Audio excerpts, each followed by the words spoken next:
Where is it? I'm just quickly going to call this housing meeting to order and immediately recess for about 15 minutes. Thank you, everybody.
All right, we're gonna open this meeting of the Housing Committee.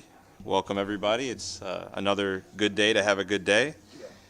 Let's not, hold anybody on ceremony. Any remarks from my Senate ranking or my rankings? And co-chair is in a press conference, so folks will be in and out as we go.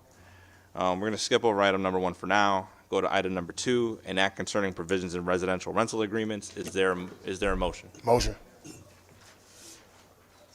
Moved and seconded. Any discussion?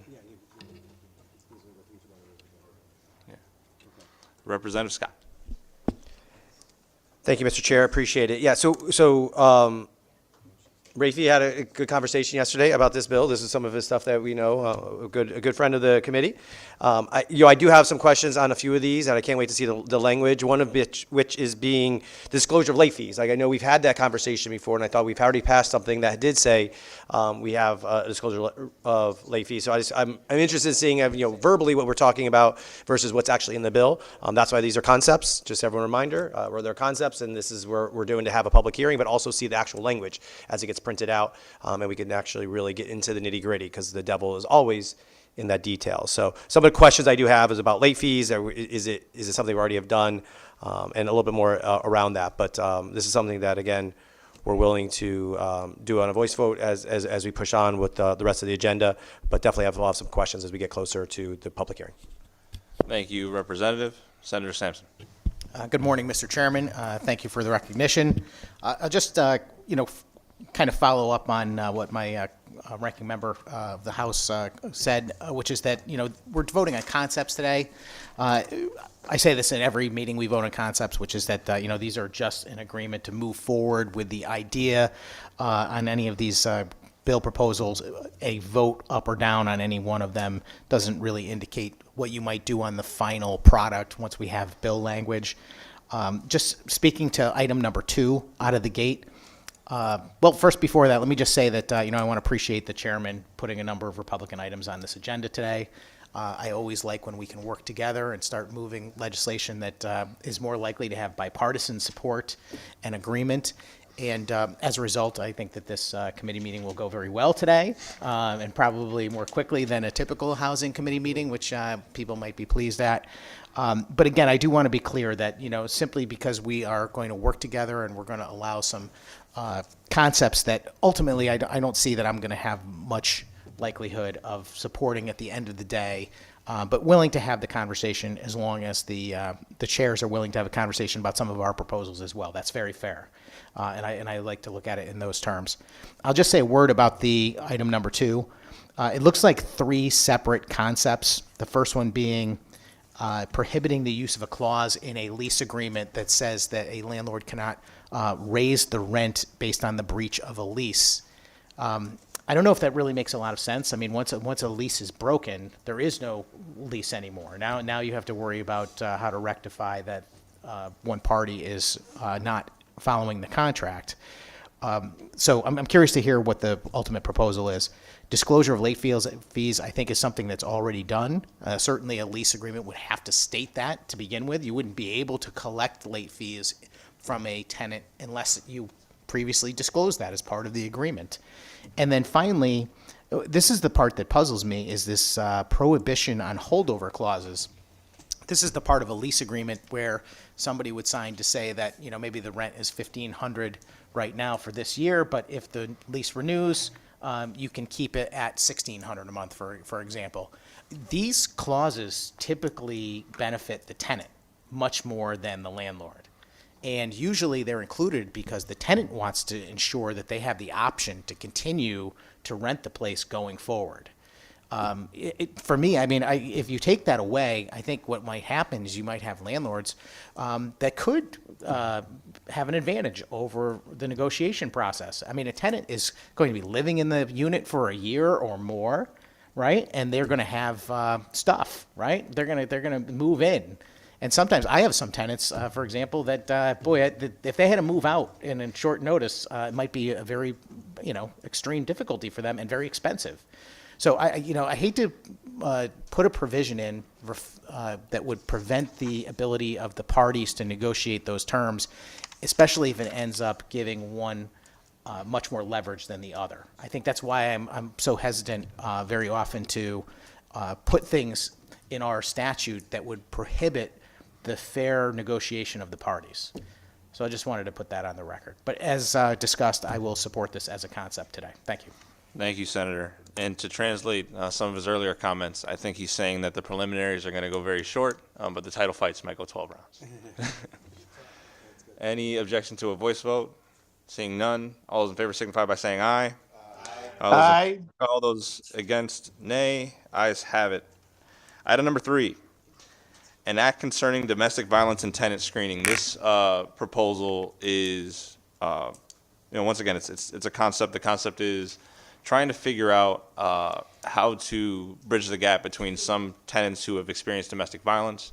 Those tenants may, in many cases, because of the domestic violence they've experienced, also experience domestic violence that is done financially, right? Financial abuse from either a former spouse or a person that they were living with, and their credit scores will be very low. This would allow them to disclose their status as somebody who was a victim of domestic violence in order to either be forgiven on a bad credit check or to forego a credit check. Is there a motion? Motion. Second. Moved, seconded. Any discussion? Senator Sampson. Thank you, Mr. Chairman. Just to say a word about this one, too, an act concerning domestic violence and tenant screening. I get what the chairman is saying is that we want to find a way to protect victims of domestic violence, and I'm certainly sympathetic to that. The problem is that, what this bill seems to be proposing is that we're going to require a housing provider ultimately to pick up the slack and, offer a more lenient screening process or reduced rent or something to make up for the difficulties that victim of domestic violence is going through. I just don't see it's their responsibility. If the state government feels like we want to take care of the victims of domestic violence, I think that's great. I think we should develop policies to do so. But to go ahead and put that on an innocent third party like it's their problem now, especially when what you're also doing when you do that, and please don't forget this, is now you're putting that person in an advantage over some other prospective tenant, who might be eligible, including another person who might be a victim of domestic violence who doesn't have bad credit or some other situation. I think it's very problematic when we misdirect how we're trying to help people. I'm super sympathetic to the victims of domestic violence. I want to help them, but I don't think this is the mechanism to do it. Thank you. Thank you, Senator. Any other questions or comments? Representative Gonzalez. Good morning, Mr. Chair. Maybe I'm a little bit confused, but I would like to know, and I want to be sure that what it says is, if I'm a landlord and I have a tenant that is going through domestic violence, that means that me as a landlord, I'm going to be responsible for the rent. It's going to be on me? This has nothing to do with the payment of the rent. This is just the way that you would screen a credit background check. This is only for credit background check. Yeah, not actually affecting the rental payment itself. No. Okay, thank you. Thank you, Representative. Any opposition to creating a consent calendar? Any objection to this item number 3 going on consent? Huh? Oh, understood. Okay. Sure. All right, we're instead, because I know that there are some folks who may have opposition to a number of these bills, and we don't want to put every concept as a yes for everybody. We're going to discuss each item one by one, and we are going to vote on every item at the end of the agenda. Item number 4, an act concerning the income threshold for tenants renting a dwelling unit in a set-aside development. This is an item we've had for a number of years. It is basically trying to figure out folks who might graduate from being eligible for these, for renting these developments, and they'll get a certain subsidy, and then all of a sudden you make $5,000 more. You're not eligible for it anymore, but you don't have anywhere to go, right? It's not like you immediately have new prospects. It's not like what we see a lot in this rental market is not going from a a small nominal amount that you're paying to something much larger. It's a big step for people to take. We want to give them some leeway to do it, a couple of years. I know that there have been some technical issues with this bill in the past. I see our friends from CHAFA in the back. Well, we'll do our best to work on those with you. But the same way that we do this for, let's say, Alliance District funding in schools, where you have a 3-year probationary period where you get off of Alliance District funding or eligibility for Alliance District funding. And if you go back on in those 3 years, no harm, no foul. Same thing here. We just want to give people the leeway to get their stuff together. Any questions or comments? Representative Scott. Thank you, Mr. Chair. Yeah, we have had this conversation, I think, for the last 2 sessions, and I do think it's something that is viable to have a conversation on. I do think there's some logistical problems that we need to work through. We haven't been able to work through them, and I think it's something that we need to either figure out or, unfortunately, might not be able to live past this year, or even to have any more conversations on. I do like the idea of having a runway, allowing folks to be able to get a raise and make a little bit more money, but not necessarily immediately have to be their lease is coming due in the next couple of months, and at least then they have to be booted out because they now make beyond the threshold of that that unit. I like that concept idea. I just don't know how we can make it work. Not all the time great ideas can actually be put to law, and unfortunately this might be one of those. So I appreciate bringing it up. We'll have further conversations. We'll have a public hearing on it, and let's see if we can work something out. If not, then unfortunately this might not be something we'll be able to also move forward down and actually pass. So, but I appreciate the conversation on it. Thank you. Any other questions, comments? All right.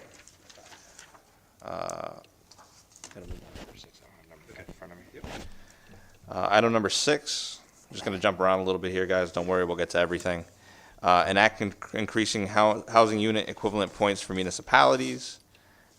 This is a few provisions. One of them is a raise in housing unit equivalent points across the board for all affordable units. That could be elderly units, that could be set-aside units, anything that qualifies for the housing unit equivalent points now. We're just kind of upping the score a little bit. We recognize, I think as most of us in this committee recognize, that the way that to get to your 830G moratorium is kind of set in stone in a way that's a little broken with the denominator. You build 100 units, 90 go towards your denominator, 10% go against it, because obviously you're adding more volume to your housing stock. So this is a way to kind of solve for that, as we also later in this agenda will speak about getting into talking about what that denominator looks like and making it fair for everybody to be able to reach their affordable housing goals. Any questions, comments? Representative Scott. I appreciate this. This is especially for those who are getting close or coming up close to hitting their moratorium. This could be something that could be very advantageous towards them. This is a carrot, not a stick. While I would love to get rid of all of this, in theory, I understand that's not happening. But I do understand that we're trying to push some specific types of housing, and this is a great way to do it by offering those municipalities the ability to build more of that housing, but also get credit for it, as we're trying to build that either 2% growth or the enough few points to be able to qualify for that moratorium. So I'm appreciative of this as a carrot, and hopefully this is something we can work forward and move out of this committee. Representative Corpus. Thank you, Mr. Chairman. I wanted to echo those comments. I'm appreciative of this attempt and effort to make 830G more workable. I don't agree with it, and nor did I support the housing bill which passed. But another really good thing about this initiative is that if towns end up with a fixed number to under the fair share parts of their 8002 allocation, and then this becomes an actual number instead of a 10% threshold, then it'll reduce confusion and towns will have more certainty about what they're shooting for. So I really appreciate that this is getting consideration this year. Thank you. Thank you. Any other questions or comments? Seeing none, we will move on to item number 9, an act establishing a medical respite pilot program. This is what it says. It's for folks who are dealing with various medical issues or, dealing with in-home care, establishing a pilot program to give them a little bit of relief for their housing. Any questions, comments?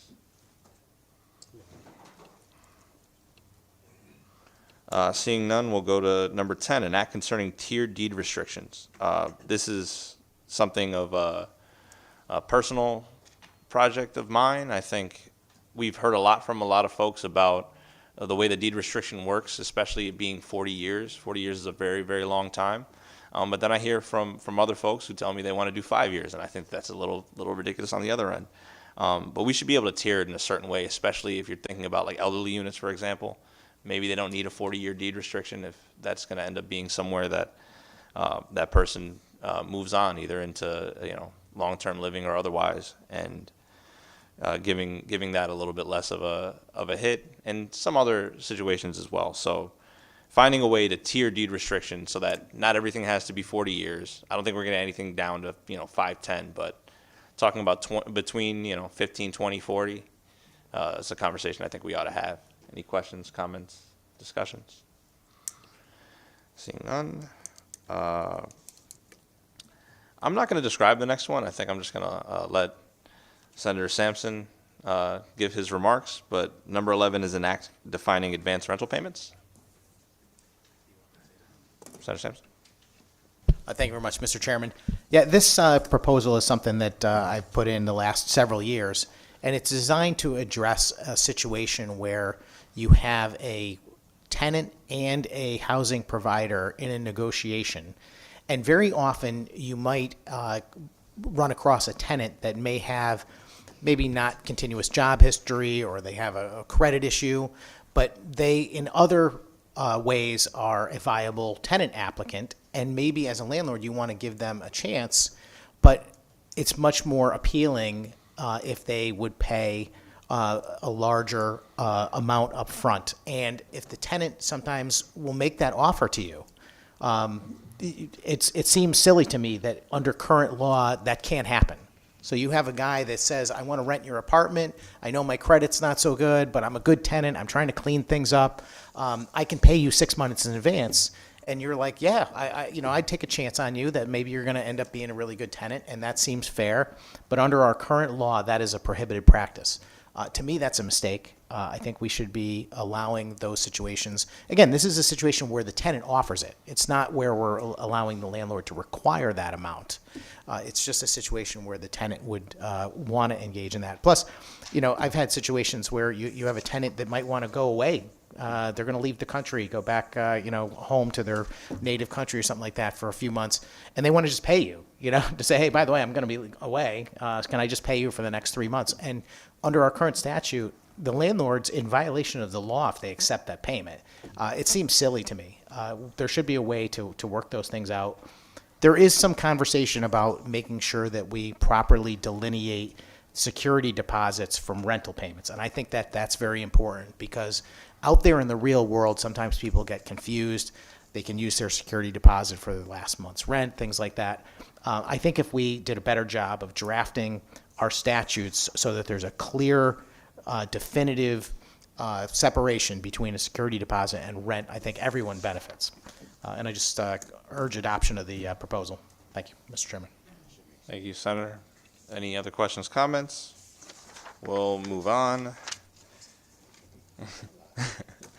Item number 13, an act concerning notice to parties before a Fair Rent Commission. I'm just going to look to my right to make sure I get this right. This would be ensuring that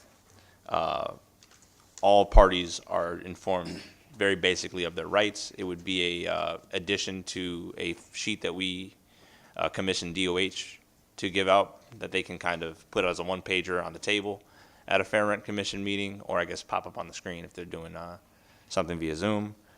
But this will be a prescriptive through DOH, but describing what the rights are of each party before any Fair Rent Commission. Question, comments? Seeing none. Next is an act concerning the makeup of Fair Rent Commissions. I think this is requiring that 1/3 of the Fair Rent Commission be property owners. And so, yeah, or some number, obviously it's subject to change, but just to make sure that there is some property owner representation on Fair Rent Commissions. Questions, comments, discussions? Seeing none. an act concerning utility charges for residential dwelling units. Any questions, comments, or discussions? Senator Sampson. Thank you very much, Mr. Chairman. I understand this is a proposal that comes to us from Senator Looney, very similar to a bill we had last year. And I certainly understand that he wants to make sure that tenants are not overcharged for their utilities. I just think that in practice, this might ultimately harm tenants as well. Sometimes we work on policy that is designed to achieve a stated purpose, but in practice, what happens is the workaround that results out there after the bill is passed is something different. I think that there are some situations where you might have a large building that does not have separate utilities for every individual unit. So landlords typically include the electricity charge, for example, or heat and hot water. That is not usually to the benefit of the tenants because the landlord's got to protect themselves. They want to obviously collect more money than what the utility bill would be. So that's kind of built into that concept. In a smaller situation where someone's maybe renting an in-law apartment, for example, and there's only one electric meter, I can see a landlord saying, look, I'll split the electric with you, 50%, something like that. That creates an incentive for the tenant not to misuse their electricity either. So both the homeowner and the unit person, the tenant in the unit, they're both working collectively on trying to keep the electric bill down. If you create this situation where now the homeowner has got to include the electricity charges in the rent, they're going to charge more. You just know they are. Because now they're going to realize that the tenant has no incentive to keep the electric bill reasonable. They might just leave the heat on 85 or 90 degrees every day, whatever. And ultimately, the landlord would be stuck with that. So they're going to build it into the rent. And that's my fear here, is that while this might be good intentioned, I think what will happen in practice is that tenants will end up paying more, not less, for their utilities. And I just thought I'd put that on the record, Mr. Chairman. Thank you. Thank you, Senator. Any other questions, comments, or discussions? Seeing none. Moving back. Item number 1, an act to allow long-term rental of a single bedroom in a single-family home as of right. Are there any questions, comments, or discussions? Golden Girls. Seeing none. I'm going to really quickly go back to number 5 and go through number 5.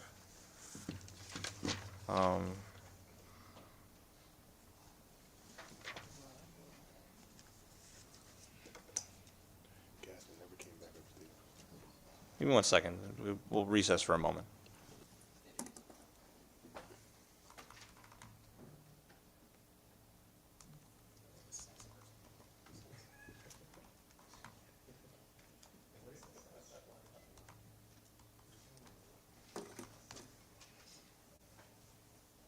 What do I do? Yeah, I'm not coming to that shit, girl. What? Damn.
Sorry, the meeting will come back to order. We are still on number 5, and I was going to give a little bit of a breakdown of what this is. It is the recommendations of the Majority Leaders Roundtable. That is mostly correct as a title. I will say that any language fixes that are to be done to what was 8002, or any other language fixes such as in our middle housing bill a couple of years ago, we made it so that you can only accept either the middle housing equivalent points or the equivalent points you were getting. It was supposed to be additive. We're going to make it additive once again, along with a couple other concepts that I'll read off now. Well, the first one is that fix that I was speaking of.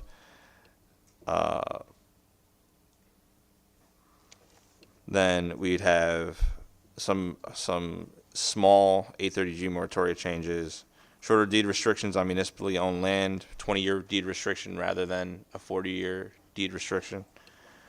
Sorry. Item number 6 on the list I'm looking at. Sorry, still on item number 5. Affordable housing land use appeals application records, and expand reporting requirements in the categories of Section 8-37BB. Questions, comments? Representative Scott. Yes, thank you so much. We were part of the roundtable, so there's a lot of different discussions that came out of that. And I'm looking forward to, so a question I have though is we talked about the 20-year deed restricted. There's another bill that we've already talked about, or another concept in here. Are some of these broken out of these, or like I know we don't know at this point, but are we going to try to keep them all together? Because I do see in the agenda today alone that there was like the tier deed restriction was there. Is that something that ultimately will be rolled into that language?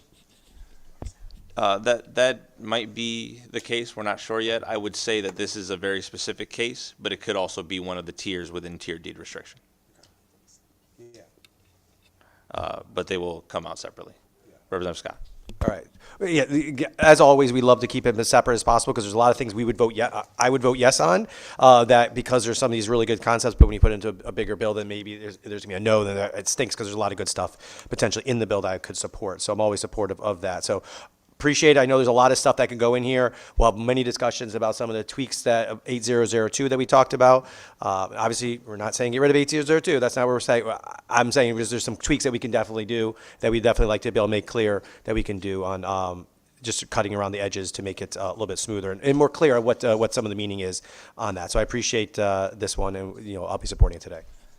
Thank you, Representative. And just to be clear, when I say it can go into that, I meant the smaller concept into tier deed restriction, not tier deed restriction into this concept. Next would be item number 7, enact revising the housing statutes. Senate Dems priority.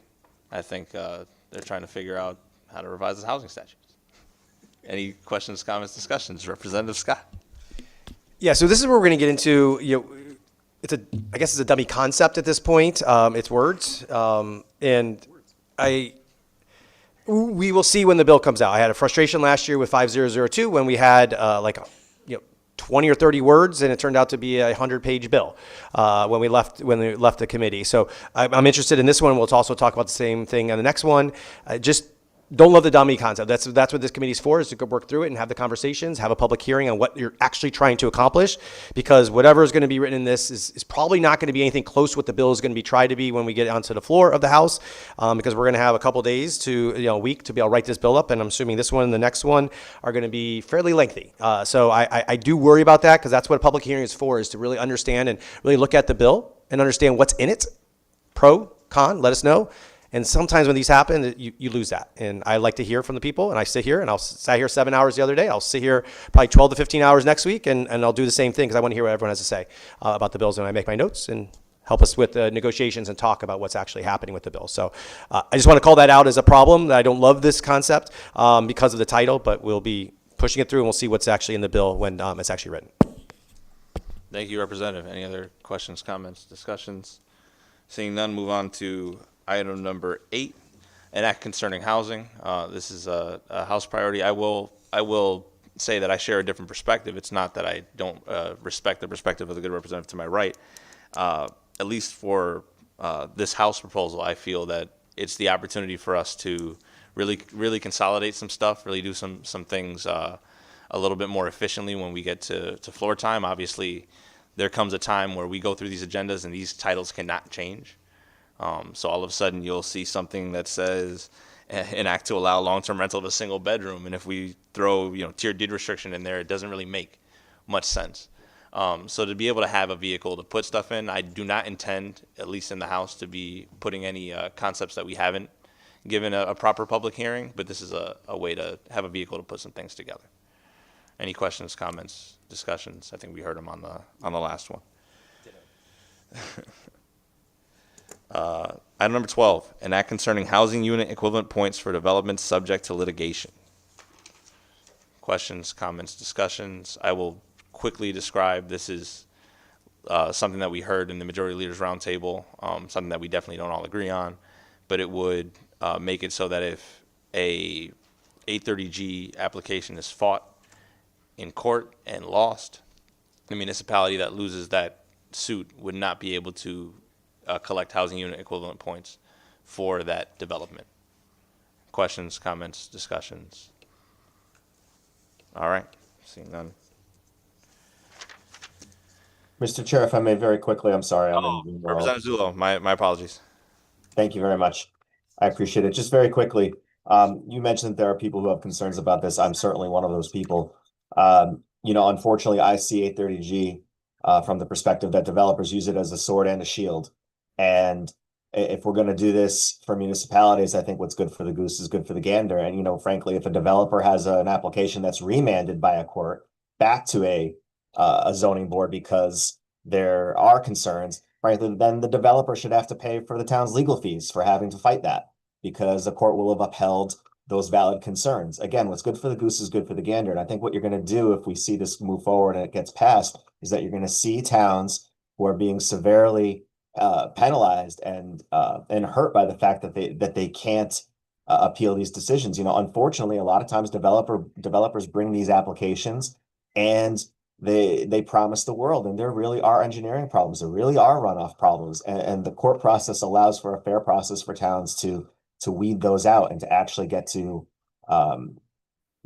projects that may not be well liked by everybody, but are at least better than what was brought. And I think if we do this, then we're really putting towns in a bad spot. Obviously, willing to have the conversation. It came out of the roundtable. We need to have it, but I think we need to be very careful about it moving forward. And I appreciate the time. Thank you, Representative. Any other questions or comments? Moving on to item number 16, an act concerning municipal right of first refusal. This comes from our House Republicans. It is allowing municipalities a first right of refusal to buy out and build affordable housing developments at something like 80% capacity. Questions, comments? Seeing none. Next is item number 17, an act incentivizing deeply affordable housing. Just the good representative who gave us this proposal had it at something like $50,000 a year. Obviously, we're going to convert that into some type of AMI to make sure that it keeps up with the way that the world moves, especially in terms of inflation. But just to provide some grant funding to folks who provide this kind of housing, this deeply affordable housing, all across the state of Connecticut. Any questions, comments? Next, we talked about a little bit earlier, it's an act establishing an 830G denominator working group. As we talked about before, the denominator right now is a percentage. And every time that you build more units, you're adding to the amount of units you have. Therefore, you're kind of moving the goalpost as we're going. As somebody who is, in favor of how we have 830G now, for the most part, I do think there can be changes that we make. I do see the problem with that and the problem with having goals that are not set in stone, or in some places, some cases, not really achievable, just based on the amount of volume that folks are going to have to put up. So we just want to start a working group, have that conversation. Questions, comments? Awesome. And number 19, an act concerning the property of evicted tenants. This is just looking into the municipal side of the deal when it comes to the property of tenants who are evicted. Folks are left with that property, and it's my understanding now they have to go through a process where, regardless of the value of the property, they're forced to auction it off. They're forced to keep it for a certain amount of days, and municipalities have come to us with complaints about how much of a burden that puts on them. I don't know how much I agree, but I'm definitely willing to have the conversation, which is why we're raising it here. Questions, comments? All right. Get a motion to raise items number 1, 3, 4, 5, 6, 7, 8, 9, 10, 11, 12, 13, 14, 15, 16, 17, 18, and 19. Second. Moved and seconded. We already had our comments and discussions. Representative Scott? Real quick, we did number 2 already, so I just want to be very correct. We're not skipping number 2. We did 2. That's why, just so anyone who's listening, why we skipped 2. We already did that one as a voice vote, so that's why we did 1 through 19 minus number 2. Just to be clear. Yeah. Any objection to a voice vote? All those in favor signify by saying aye. Aye. All those opposed, nay. The ayes have it. Can I have a motion to open the agenda and add item number 20, an act concerning squatters' rights? So moved. Moved and seconded. This is a bill that we've had a couple of years. I'm going to give the same kind of parameters I gave last year. We need to make sure that we are protecting tenants. I know that we've had this discussion about very specific times where people have gone and had people stay at their units, and they go to kick them out, and now they have to go through a summary process eviction because this person says that they are a tenant. We need to make sure that we can prove whether folks are tenants or not. That works on both sides.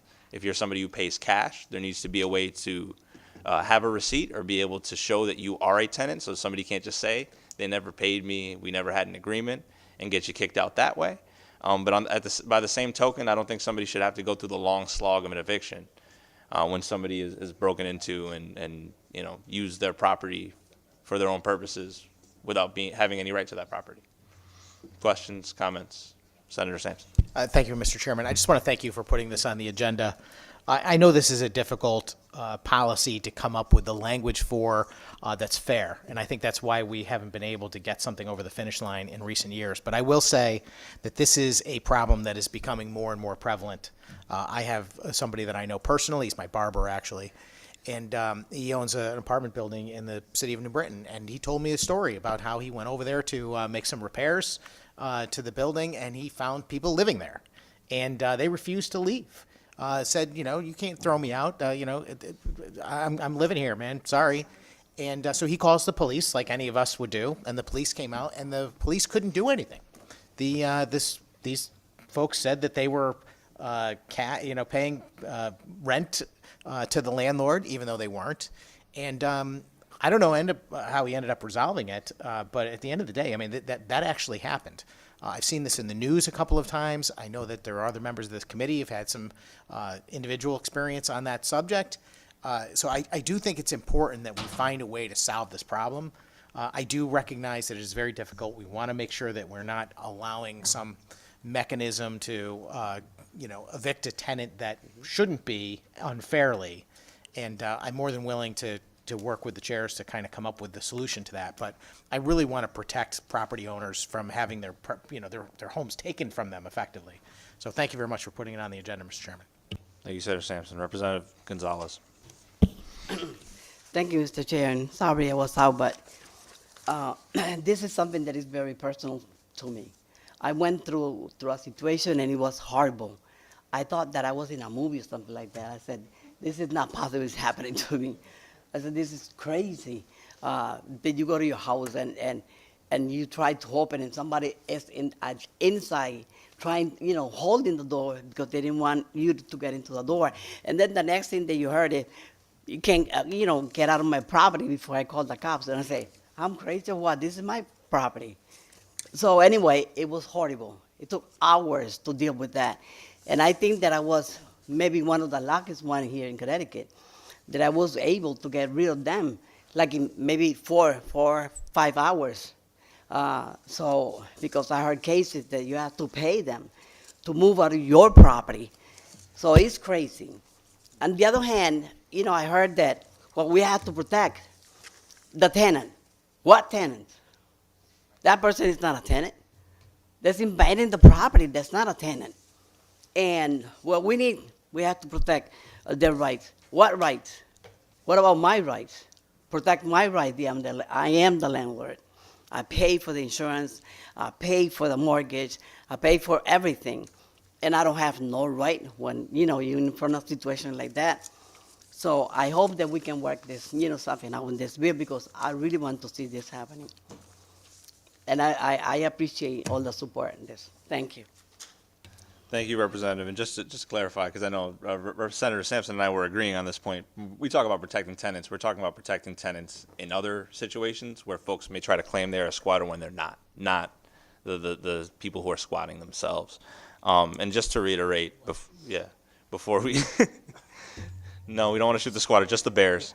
But no, I just want to make it clear to everybody that the intent here is not to create another loophole trying to close this one. We need to figure out something that works for everybody, but willing to have that conversation with anybody who wants to come to the table from either side. Is there a motion? So we already had a motion to raise. Any objection to a voice vote? All those in favor signify by saying aye. Aye. Those opposed, nay. Ayes have it. Nice to see you, Larry. Next is items to reserve for subject matter public hearing. And this is a bill we had last year. I think it's just important for us to hear it again, to kind of get into it, because I think there were paths to us agreeing on this bill. But we didn't quite get there last year. So it's an act exempting the income of up to $100,000 earned by a child under the age of 24 from inclusion in the parent's gross income for the determination of the parent's eligibility to participate in the rental assistance or RAP program.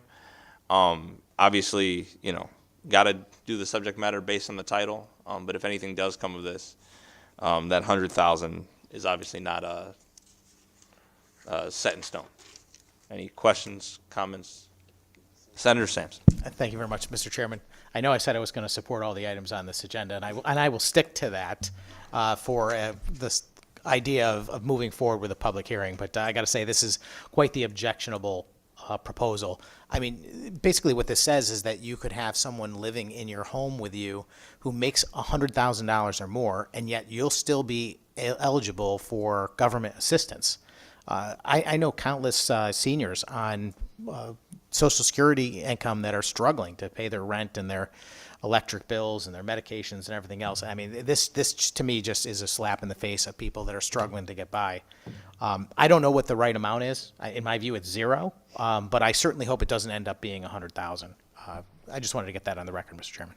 Thank you, Senator. Any other questions, comments? Seeing none, any objection to a voice vote? All those in favor signify by saying aye. Aye. All those opposed? You guys have it. Any closing remarks? All right, we're going to recess until 1 o'clock. Votes will be kept open until then.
Sorry, Tom.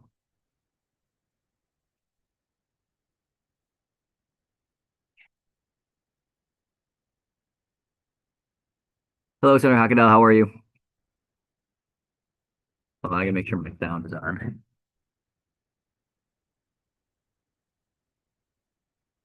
There we are. Um, Today it was all voice votes, and so this is just for attendance purposes. You can't hear me?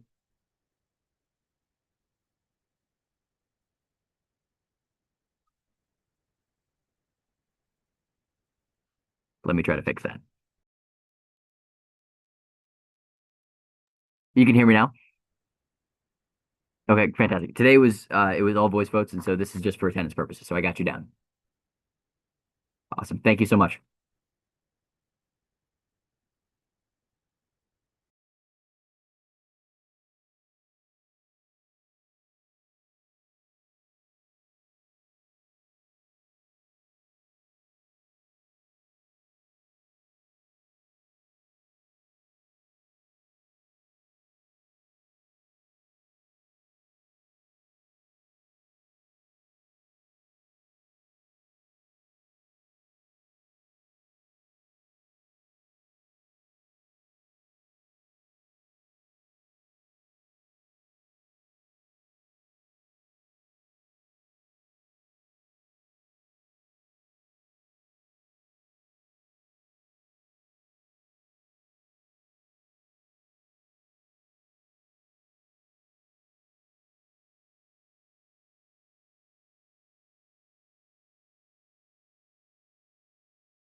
Hi, this is Senator Anwar. How are you? How are you? Today was I'm all good. voice votes, and so this was just for attendance purposes. So you're all set. Okay, I vote in favor.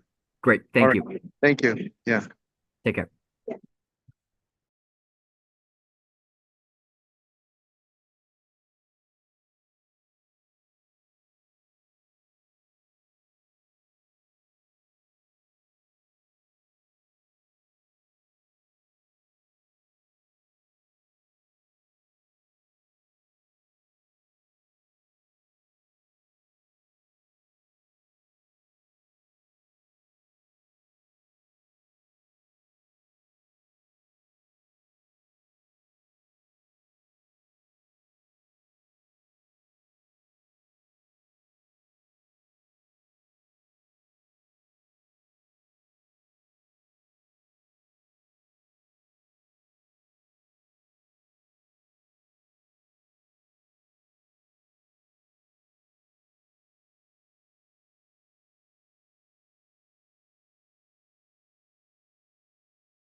All right, Representative.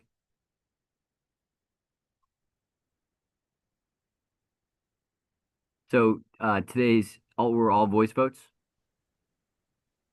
And so Sorry? this would be just for attendance purposes. But you're all set. All right. Sounds good. Thank you. Yep. Thank you. Bye.